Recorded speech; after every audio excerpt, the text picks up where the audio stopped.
بص، لو بتحس دايما بضيق في الصدر كده وضيق في النفس، تحس دايما ان انت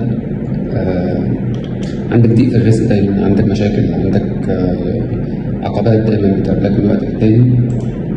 فكر شويه في شويه حاجات، وهقول لك على حاجه مهمه جدا هي من اهم الاسباب اللي بتخلي دايما عندك احساس بالضيق، دايما عندك مشاكل، دايما عندك عقبات.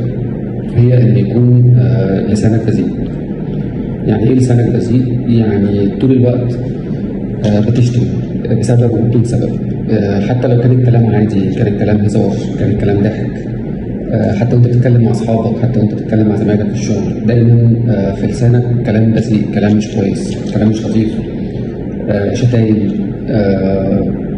الموضوع ده هيسبب لك حاجات كتير قوي. يعني اول حاجه طبعا هيسبب لك مشاكل في المحيط اللي حواليك، لانه مش كل الناس بتقبل الاسلوب ده في التعبير وفي الطريقه وفي التعامل.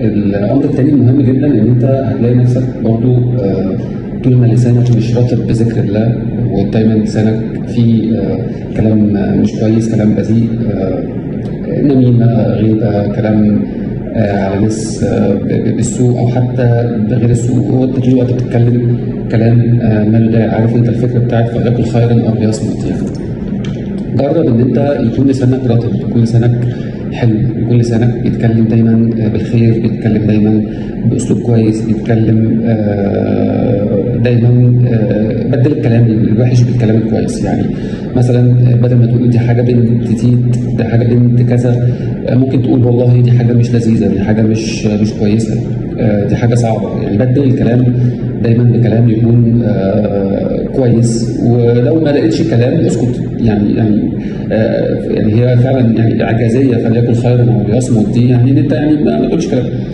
افضل بكتير جدا ما انت تخلي لسانك دايما فيه كلام مش كويس وشتيمه، ودايما بتتكلم على ده كده وبتتكلم على ده كده. وطبعا الكلام ده لكل الناس، يعني رجال او نساء، ولكن طبعا بالاخص انا بتكلم على النساء. خلي دايما لسانك كويس، عشان انت بعيده عن كل الكلام السابق اللي احنا بنقوله ده لكل الناس اللي هم رجال او نساء. انت كانثى، ككائن المفروض ان هو يكون رقيق، كائن يكون عنده حياء. ما ينفعش ابدا يكون حتى لو كلامك ده مع صحباتك او مع المقربين منك قوي او مع بعض اشخاص من اهلك، ما ينفعش تعودي لسانك دايما على الكلام البذيء والشتايم والكلام ده، لان هتلاقي غصب عنك في وقت من الاوقات كلامك ده بيطلع وسط العامه، وسط زمايلك وزميلاتك في الشغل، او حتى يعني فيما بعد مع خطيبك او مع زوجك او كده، هيبقى اسلوب مش لطيف. وممكن تكوني بتتكلمي بالاسلوب ده مثلا في مكان عام، وحد يسمع منك الكلام ده فيبص لك بصه مش لطيفه. فبعيد بقى عن كل الاجتماعيات